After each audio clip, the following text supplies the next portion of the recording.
thank y'all for having me. It's an honor to be here. I know Dr. Stewart has been on me for since I've taken the job about finding time to come down here, and you know, luckily I've got a little bit of time now, and it's a little bit easier after you beat Jefferson County to show your face in Cocke County. I thought now would be the best time to do it, so take advantage of that opportunity. So, again, kind of a little bit on my background. Like Robbie said, I played high school football. I went to Georgia Military College. Basically, I went there because I was one of those kids that didn't think high school was very important, and I didn't have to worry about my ACT because I was a football player and I thought I could get away with anything. So I learned the hard lesson there and took the long way around to Tulsa College. And a lot of my journey in life up to this point is a lot of things that I like to tell our kids about and just give them a basic life story. I tell our kids all the time that football is just like life. There's a lot of ups and downs, a lot of valleys, and a lot of peaks. And throughout life and throughout football, you want to stay on a steady incline and keep moving toward one common goal in the right direction. So those are some of the things that, you know, I try to bring to our kids. But you know, the biggest reason for me coming here and taking this job was to help kids at an earlier age. Being at Tulsa College, you get an opportunity to get a lot of kids that don't have a real good home life or don't have anything at home, and you know, the best thing they can do is come to school, and you know, you get to be a father figure to them and be a supporter. And my wife's you know, bless her heart, she's got to deal with me, but she may be one of the greatest women in the world because she takes every one of these kids in and she hugs them every day and she worries about them. And you know, anytime I come home and there's an issue, she worries about the kids and wants to make sure they're all right. So you know, but I just wanted to stay involved in kids and move back here. And you know, I had a great situation up at Tusculum, but I just felt like it was a time in my life to move and try to touch some other people close to home and being around here.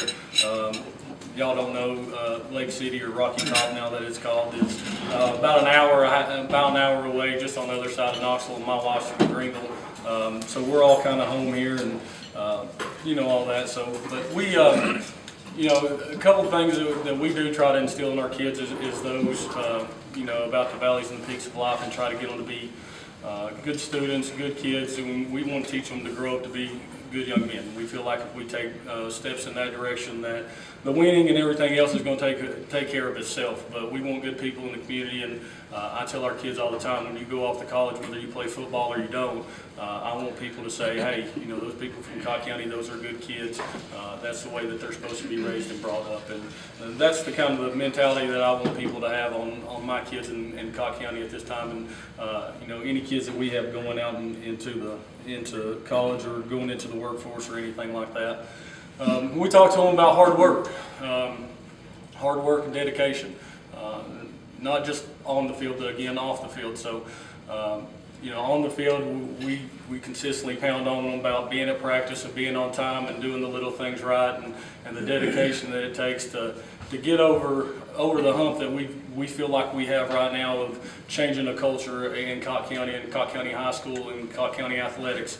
You know, Dr. Stewart does a great job in the school of trying to you know, supporting us, and we're all on the same page about changing the culture and changing the attitudes of our young people, and getting everything moving in the right directions, giving them a positive future and a positive outlook of tomorrow. And you know, we really take a lot of time at practice and in the weight room and all those other places to you know, express to our kids how important hard work and dedication is just for their future.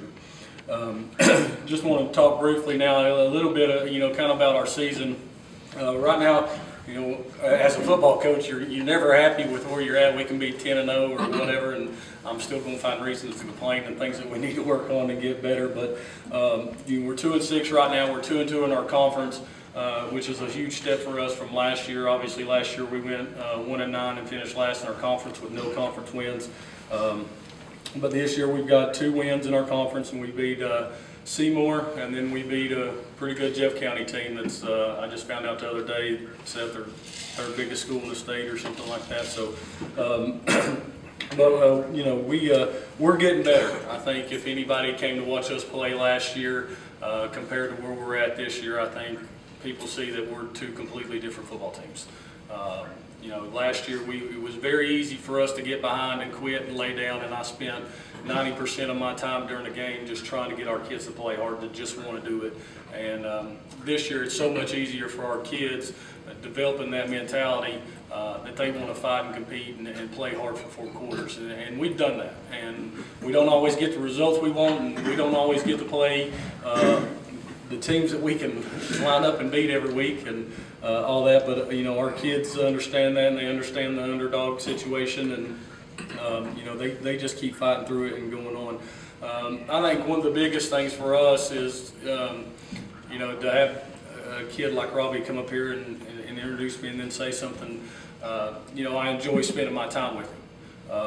You know, I think that goes back to our whole team and the attitudes that our kids have around, even at the school. At the very beginning, you know, last year we didn't have a whole lot of student support. There wasn't a lot of backing there. And we come out in the first game, and we've probably had one of the biggest student sections that we've ever had at Cocke County High School.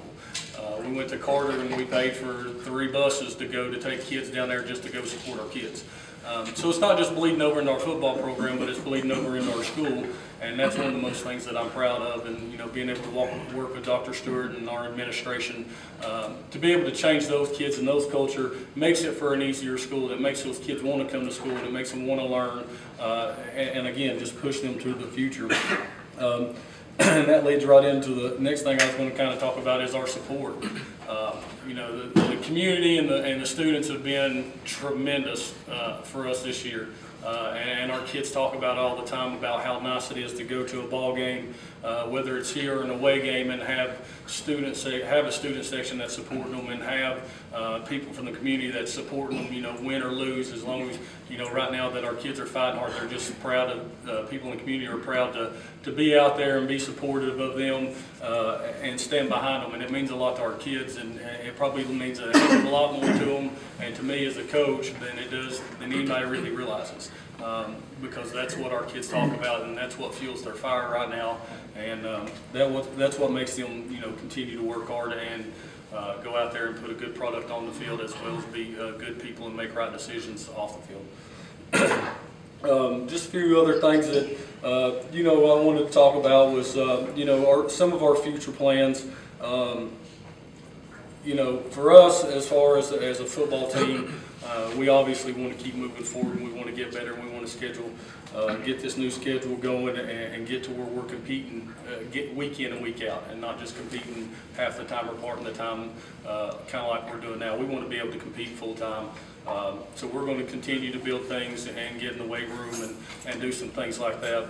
But, you know, some of the things that we're always pushing for, and you know, I'm sure Dr. Stewart's going to tell me no about every time I can go ask you for this, but you know, we're trying to do some things for our kids. We want to update some of our facilities, some of our locker rooms and stuff, and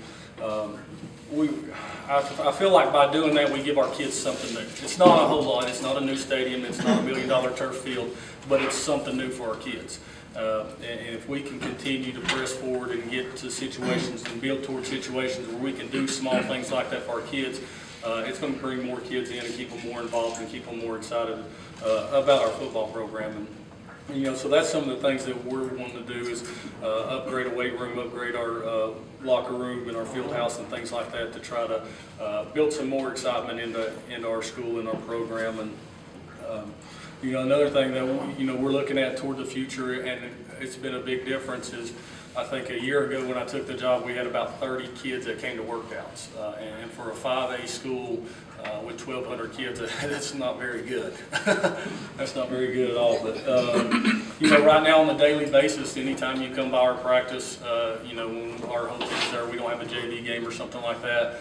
We've got anywhere from 58 to 65 kids there on a daily basis, so our numbers have drastically gone up, and I think that's due to a big factor of, you know, our kids buying into what we're doing and the direction that we're wanting to go, and all that stuff. So they're bringing their friends and they're bringing their other teammates in, and now we're starting to build on that.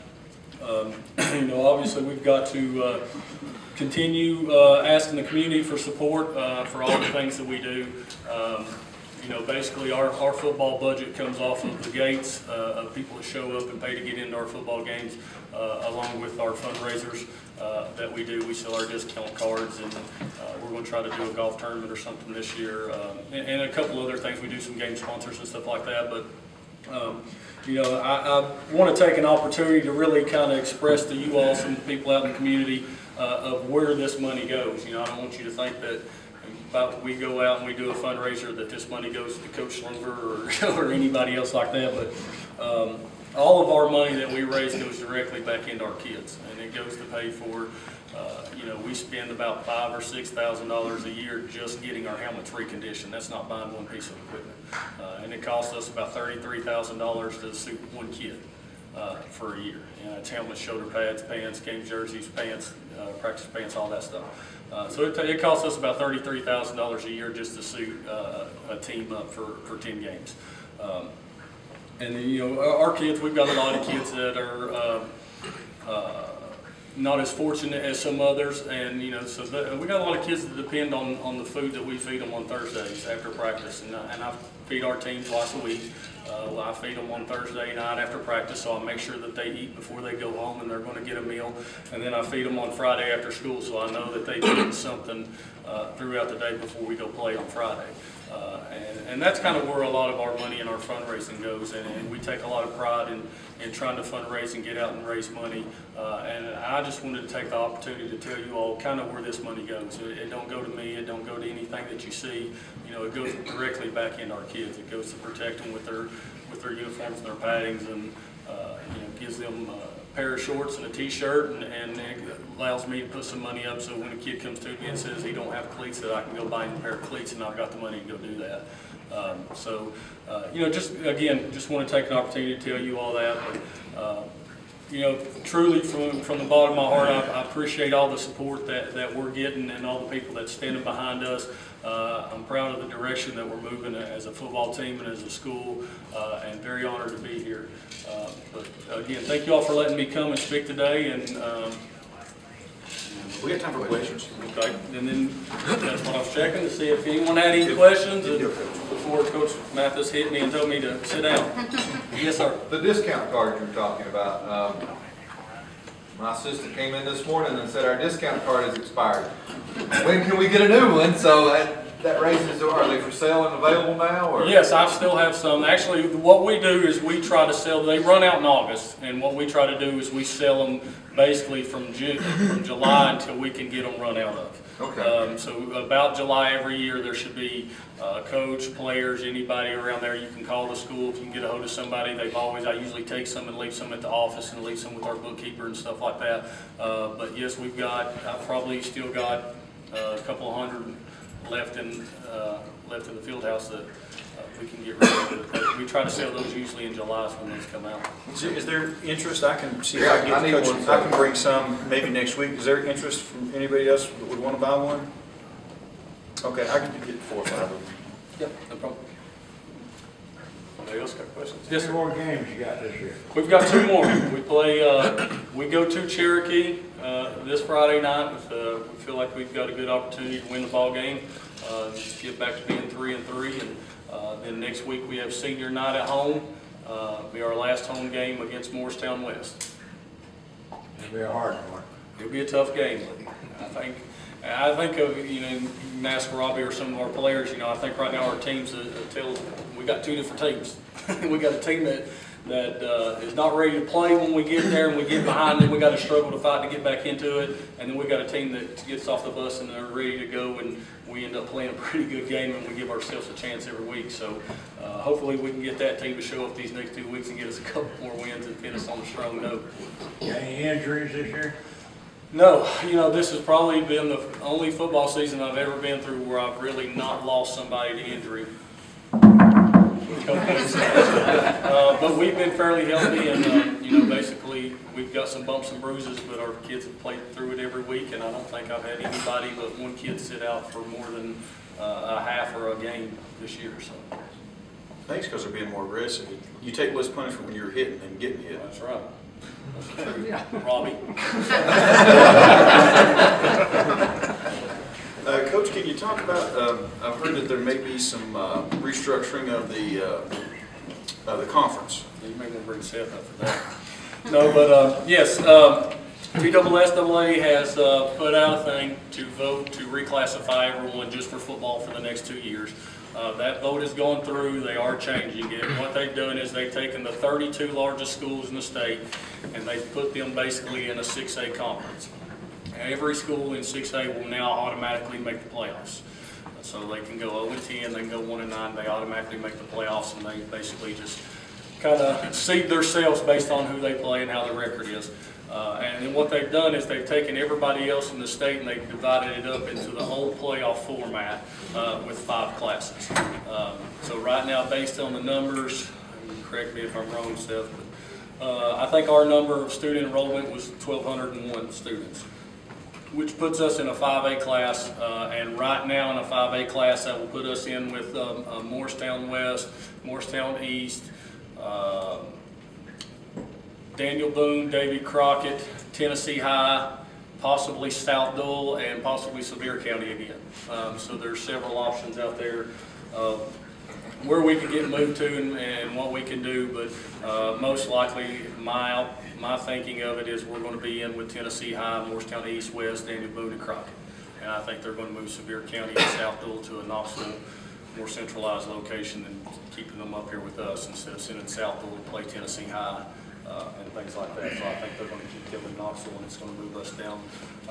And with 6 teams being in our conference, that gives us an opportunity, but also a struggle to go find 5 non-conference games. So we got to find some teams that's going to bring a good gate and that's close to home so we can cut travel expenses and be able to get our community in and out to those games. So.